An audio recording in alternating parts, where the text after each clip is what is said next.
magtakbo ng illegal terminal dyan sa Loton, mga kaibigan. Walang kahihiyan yan. Oo. Nadimanda rin yan eh.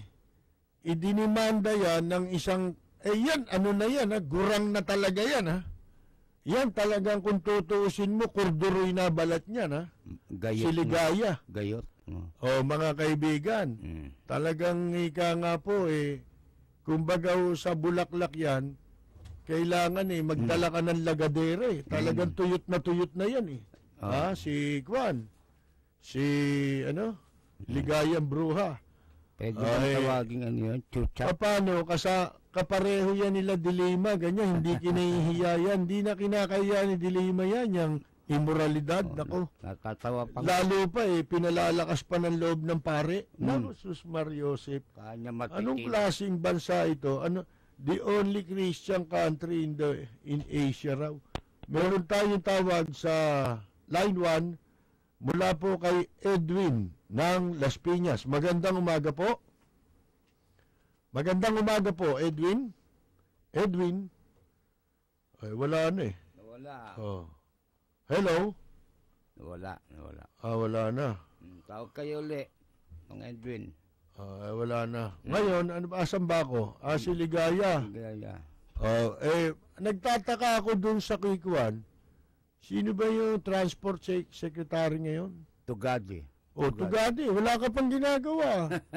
Nagpaandar ka rin sa EDSA, nang huli ka ng ilang pirasong kolorum doon. Kung talagang manguhuli kayo ng kolorum, puntahan nyo yung illegal terminal. Dahil naka-standby pa nga ron Ano pa gusto mo? Di ba? Andun na. Andun, nakahambalang. Binababo yung Plaza Loton.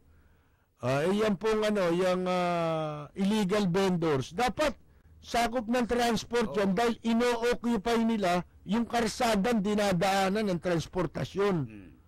Hindi ba? Mga kaibigan, dapat kasama yan sa mga lilipuli ng DOTC. Ano pa ba? Yung mga balakid sa karsada, kesyo ang dami natin ganito, wala pa ho kayong napapatunayan, wag na. Mga illegal parking. Kung ayaw ninong emergency power, ayaw bigay, revolutionary government na ho, Mr. President. Marami nang naiinip Ang gusto natin, lumuwag yung EDSA ayaw ng Senado daming cheche-bureche para inuuna yung makukuha nila, mapapala nila. May tawag tayo. Ito, mga kaibigan, sa line 1 si Edwin. Magandang umaga po. Hello? Ba't wala Wala, Noy. Wala Hindi makapasok. Hello? Wala yung tawag. Ngayon, asan tayo? Sa mga illegal illegal terminal, illegal, lahat illegal. Magbabalik tayo Kailangan muna nating magatid ng paalala. Standby po yung mga nasa linya natin. Huwag po ninyong ibababa. Magbabalik po kami pagkatapos lamang ng ilang saglit.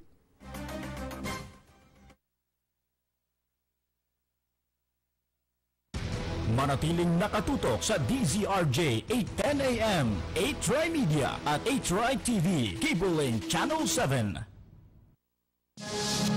This is 8 TV.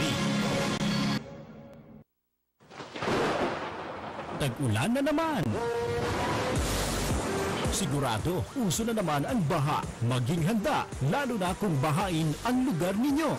Dapat laging ready ang emergency kit. Laman nito ay pagkain, tubig, gamot at damit na magagamit hanggang 3 araw. Kung may alagang hayop, samahan din ito ng kanilang gamit at pagkain. Tandaan, paghandaan ang sariling kaligtasan. Isang paalala mula sa A-Tri Media Broadcasting Network. Ito ang himpilan ng bawat Pilipino. Maaasahan, mapagkakatiwalaan ang tunay na karamay ng sambayanan. A-Tri Media Broadcasting Network sa DZRJ 810 AM, Radyo Bandido at A-Tri TV, Cable Link Channel 7.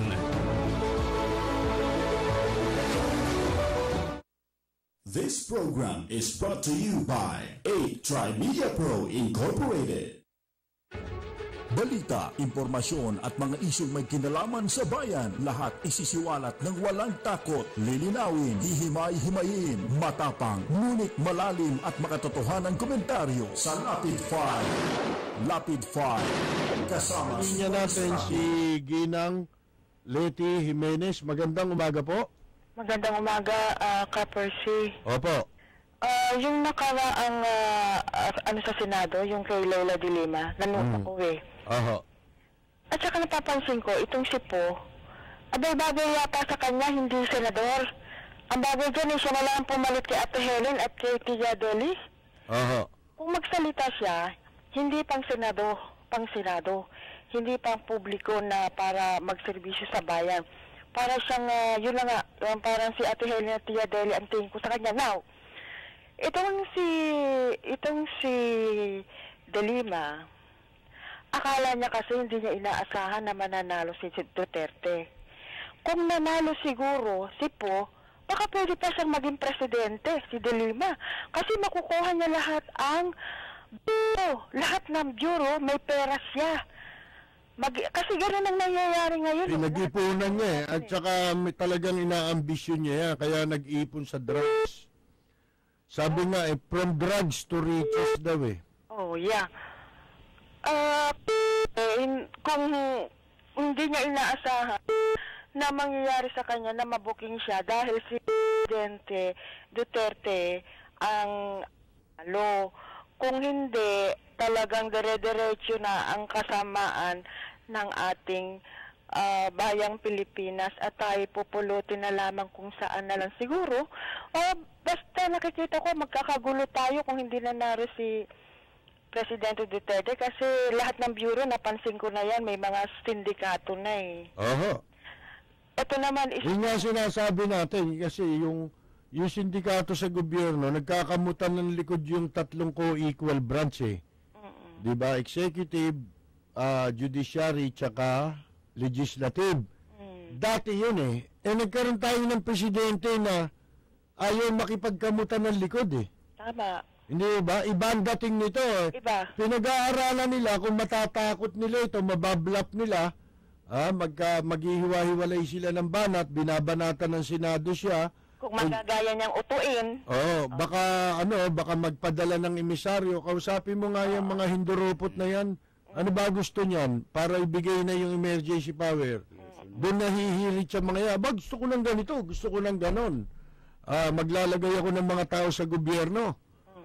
Gusto ko mapa-aprobahan ko itong laging concession. Yan pong mga black sand mining, ha? Ayan na po, ha? Gusto nila ganon. Kaso nagkamali sila kasi si Presidente ay 70 years old na at talagang walang hilig talaga yan magpayaman.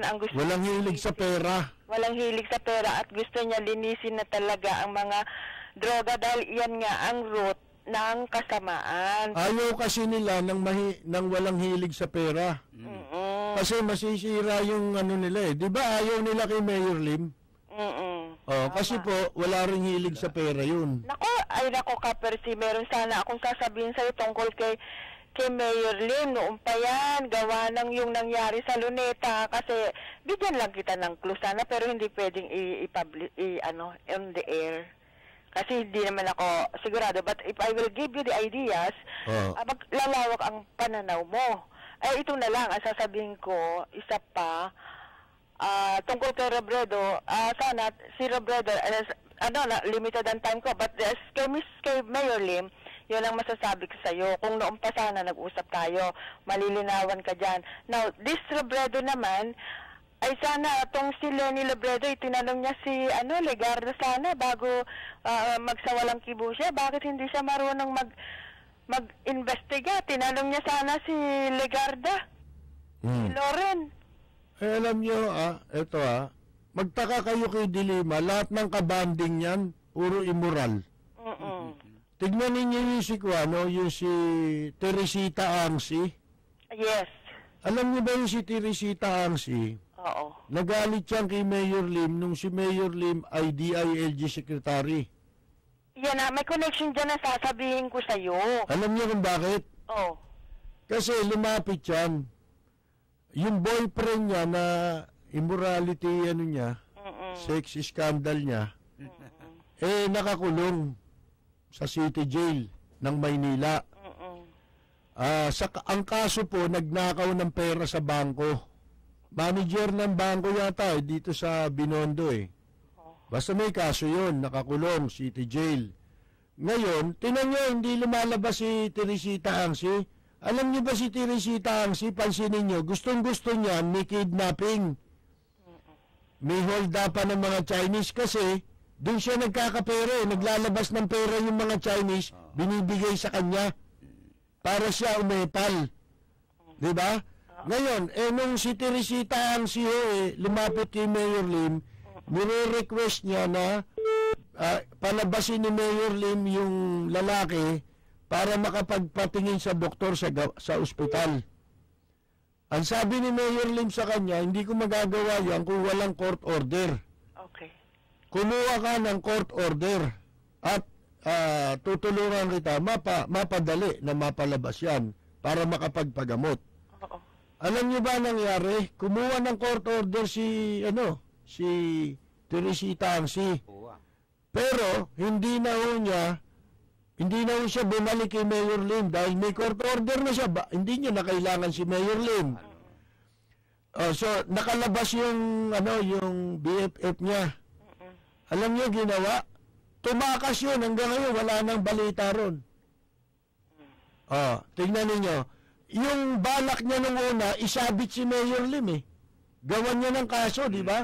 Kasi bawal yun, yung ginawa ni De Lima, di ba, nung nakakulong sa Muntinlupa, nung nasa DOJ siya pinalipat niya sa NBI yung mga kriminal doon, yung mga drug lord. Bawal yun.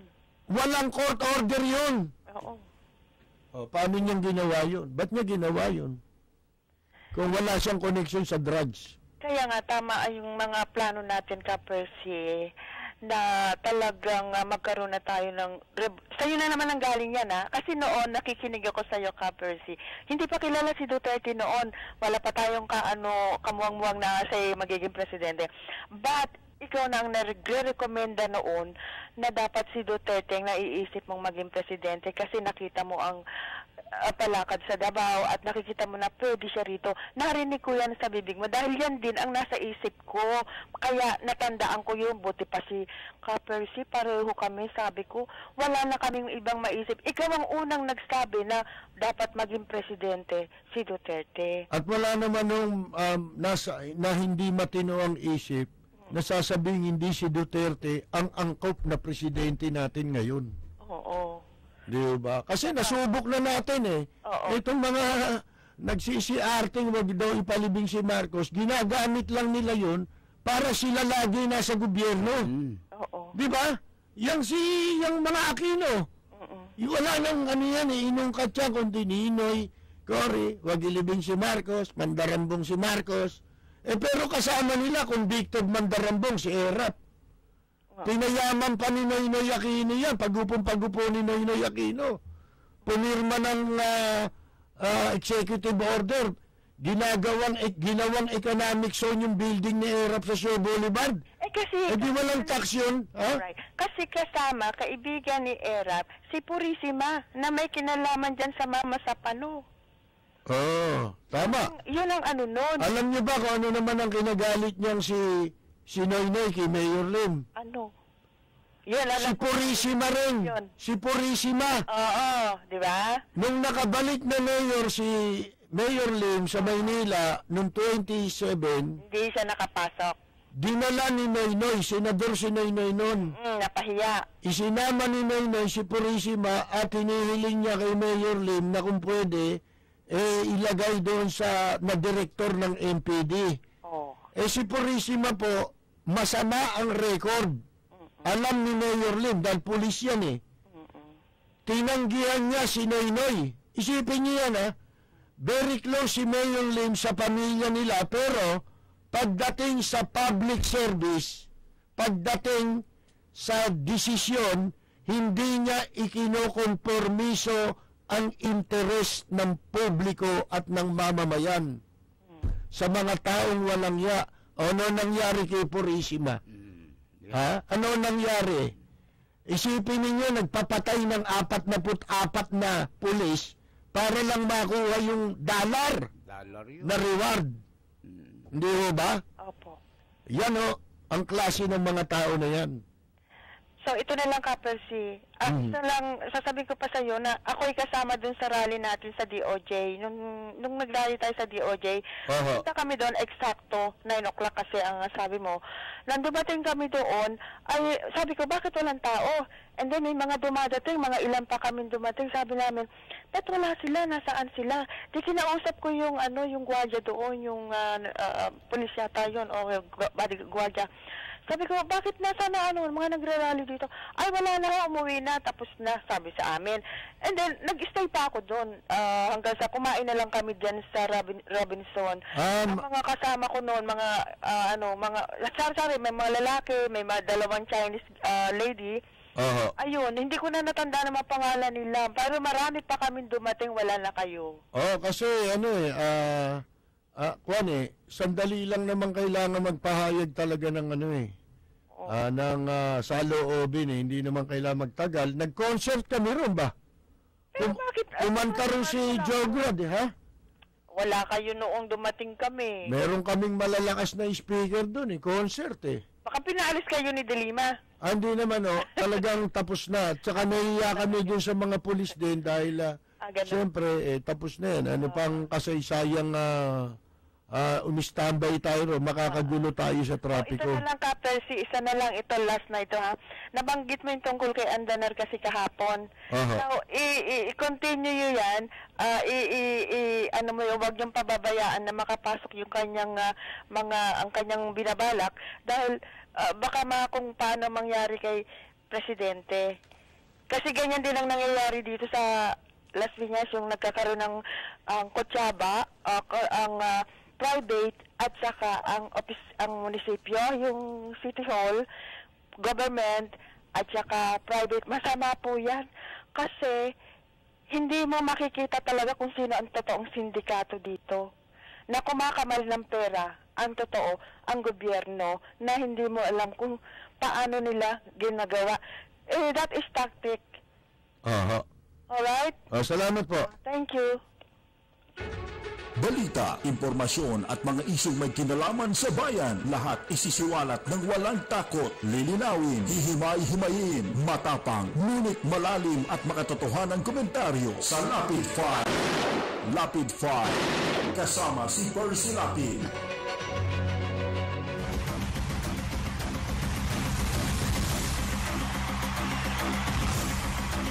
Okay, magpapatuloy po tayo. Saglit lang to bago natin basahin yung mga text sa atin, yung kay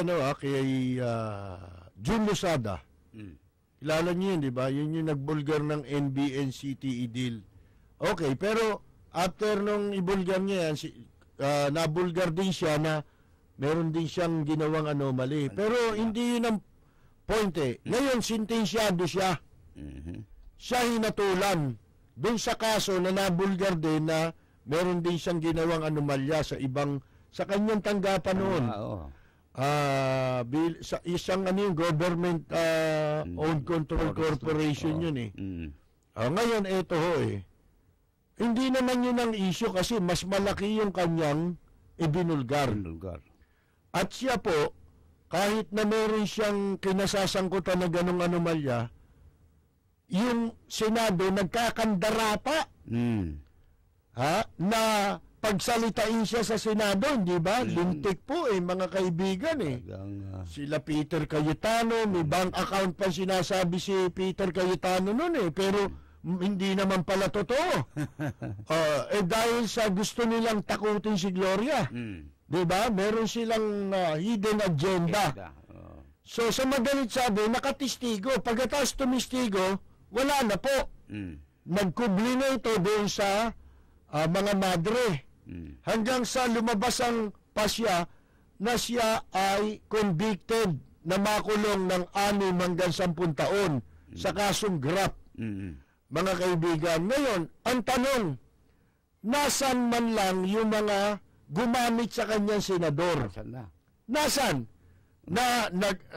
nakalibreng publicity, kasi hindi gusto nila ma-publicity, walang dahilan. Kailangan may investigasyon.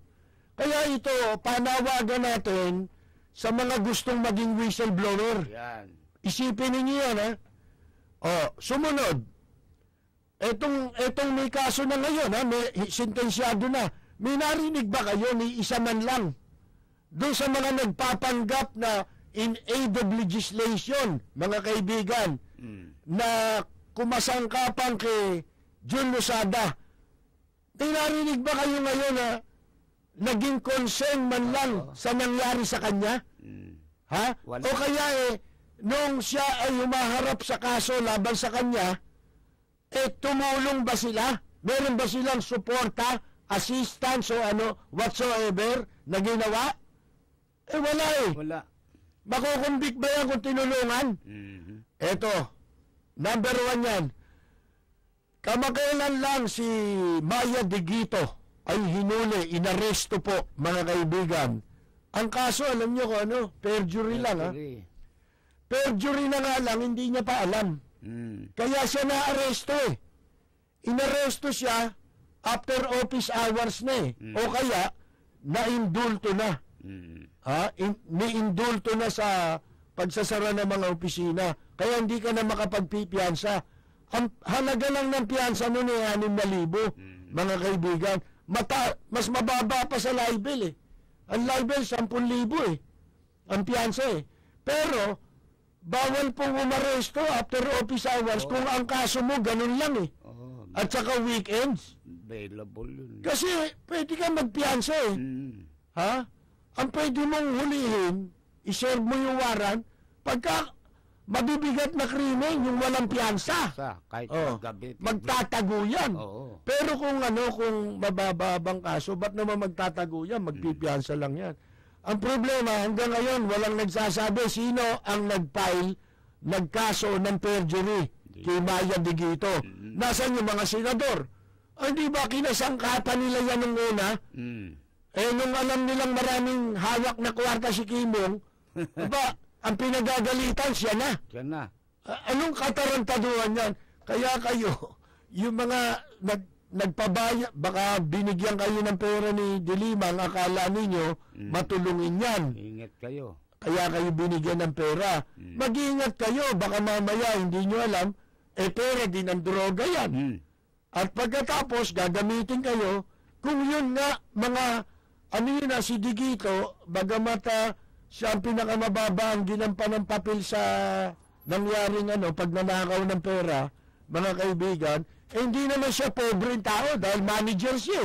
May pera yan. O yun si Losada, may pinag-aralan yun. Mataas ang pwesto nun ikaw pa, kayo pa. Nako. Hindi kayo gamitin yung mga tao na yan. Sino kayo kumpara dun sa mga tao na yun? May tawag tayo sa telepono? Tawag ba yun? Wala na. Wala na. Sige, magbabasa tayo ng text, ha? Text, Mga text. Kasi Biyernes ngayon, di ba? Kung di ako nagkakamali, Lunes na tayo magbabalik. Kailangan mabasa natin yung ilan man lamang dyan. Babasahin namin ni Peter. Ito, galing sa 8033. Hanggang kailan pa magtitiis tayo mga Pilipino sa tumitinding traffic bago pa bigyan ng bobong sipo at mga senador na emergency power ang Pangulo? Sayang ang perang nawawala araw-araw. Wala kasi gusto nilang gamiting publicity yan para ipakita sa tao na malakas sila. Makita kay Duterte, malakas kami. Kaya kailangan kamutin mo likod namin. Alin, ako si Presidente Duterte, kulang pa yung ginagawa mo ideklara mo na ang revolutionary government. Bakit? Bago ba yun? Ginawa ni Cory yun. Dahil sinabi nila, may anarchy. Di ba sabi ni Sereno, anarchy? Yan. Di totohanin mo. Di ba? May anarchy. Si Erap, sa 8177 to Pinoy at Pangilinan, laki ng pera, tugo. Malaki ang posibilidad na may illegal. Pasensya, kaibigan ko din si Isko, kaya ambisyoso. Yun. 6774, good day, Tama lang, sabi mo, abolish na Congress, bilyon nakaw at sweldo, mga yan. At ang COMELEC, bobo, bawal daw overspending. Kahit na per person, sundin mga kandidato, di pa din tama. Magkano ba salary ng mga yan na kundi magnakaw, talo sila sa pera, wala namang ginagawa mga yan sa Congress, kundi pati papogi. Sabi ni Bert ng Cavite, tama yun. Abolish lahat. Yung local government, yung ginawa ni Nene Pimentel noon, mag-appoint na lang ng OIC si Presidente Duterte. Ha? Ideklarang bakante lahat ang pwesto. Revolutionary government. Habang ginagawa ang bagong saligang batas, tanggal lahat kayo sa pwesto. Malaki matitipid ng gobyerno.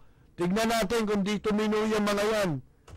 May tawag tayo. Galing kay Bert ng Las Piñas. Saan ba yun? Hello. Ito, Saan siya? Bert. Ito, magandang umaga po. Bert? Nawala. Completed as dialed. Please check the number and try calling again. Wala eh. Wala na, nawala. Line 2? Oo, line 2. Bukas naman eh. Ang line 2 natin eh. Hello? Hello? Please check. Hello? Line 2, hello? Hello? Hello? Wala eh. Okay. Ito yung mga teksto. Ano yung isa? 9549. Yung po mga ninakaw ng dilawa, nakaabang po yan. Kung may pagkakataon na pabaksakin si Duterte, pati yan si Vice, nakaabang din. Karenato po ng Cavite. 8177, kala ko mas maganda kay Rose. Evelyn, Madam BP, Lenny, si Ligaya. Naku, ano pinagsama-sama nito. 0836, good morning po. May napansin po kami sa sex photo ni Leila de Lima. Bakit po ba siya naka-eyeglass po? Tanong lang. Kung ako tatanungin yun, hindi ko naman matitiyak na siya yun. Sabi nila siya yun. Kasi medyo may pagkakahawig. Malabo eh. Malabo. At pagkatapos, hindi naman video yun, litrato eh. Parang kinunan lang eh. Yung video. 0386, good day, wala ako tiwala sa Kwarta Suprema. Yung rule of law, ang tagal, 5 years, labor case.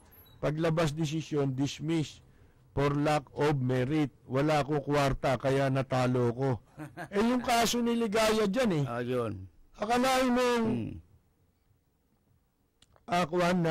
na-acquit siya ng Supreme Court. Alam niyo kung bakit? Yung barangay chairman na suspect sa murder nung anak ng isang piskal sa Maynila. Yung si Ligaya Santos na nagpapatakbo ng illegal terminal dyan sa Loton. Magtaka kayo nun. Bakit ho? Kasi ang pinagbasihan ng Supreme Court, nag-recant o binaliktad ng testigo yung kanyang testimony. Mali yun eh. Kasi mas matibay yung unang statement. Yung unang salaysay ay mas pinapanigan yon ng desisyon kesa sa nagbago siya ng kanyang statement. Nagbinawi niya. Bakit? Yung perjury kasi masama yun eh. Binabago mo statement mo, hindi pwede sa korte yun. Kaya yung unang testimonyo mo, yun ang nakarecord, yun ang pagbabatayan ng desisyon. Hindi yung pangalawang statement mo. Kung under duress ka?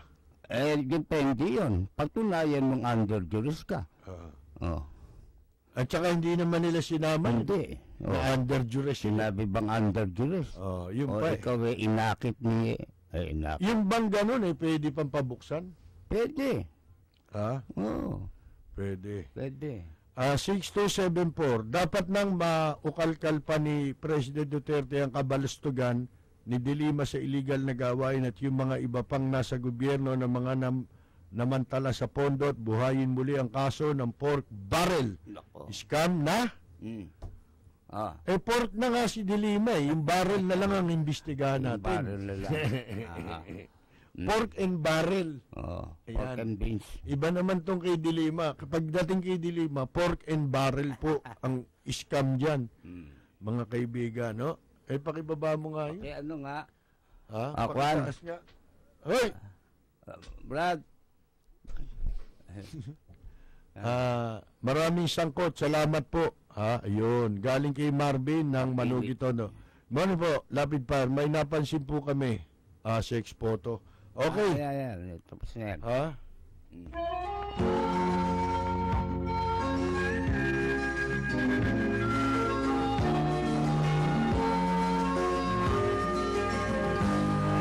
Sa bayan ko ay isa ang lahi. Dito'y wala ang pagkukunwari. Hindi muling padagay, sadyang kilala sa daigdig. May pagkakaisa sa bawat nais. Ang bayan ko'y Mga kaibigan, kami po ay pansamantalang muling magpapaalam. Ito po si Peter Talastas, hanggang Lunes po. Antabayanan po ninyo dahil susunod na agad ang programang Kasangga Mo ang Langit ni Ray Langit. Ito po si Percy Lapid. Babalik po kami sa Lunes sa ganito ring oras at timpilan. Maraming salamat at magandang yumaga! Justice Lourdes Sereno. makikilala mo ang isang kaibigan nagmamahal sa'yo.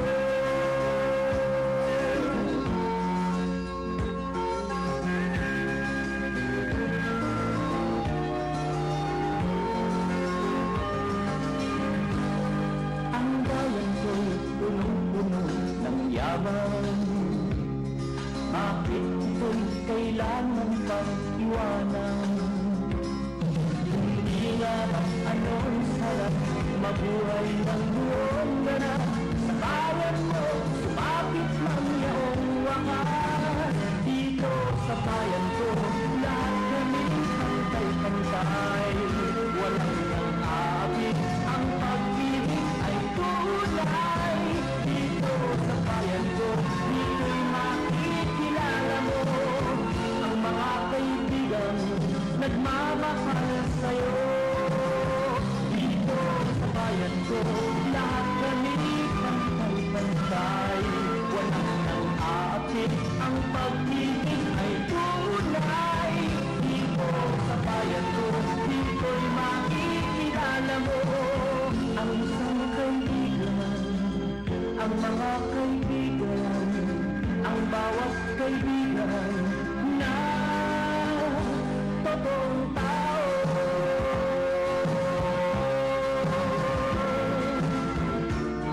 Dito sa bayan ko.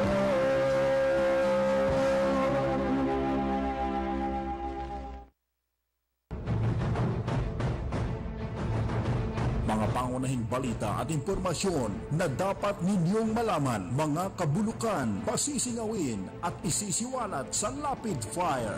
Makabuluhan at makatotohanang komentaryo para sa kapakanan ng bayan. Ihahatid sa inyo ni Percy Lapid, Lunes hanggang Biyernes, alas 9 hanggang alas 10 ng umaga. Samahan si Percy Lapid sa Lapid Fire dito sa DZRJ 810, hatid sa inyo ng 8 Tri-Media Broadcasting Network.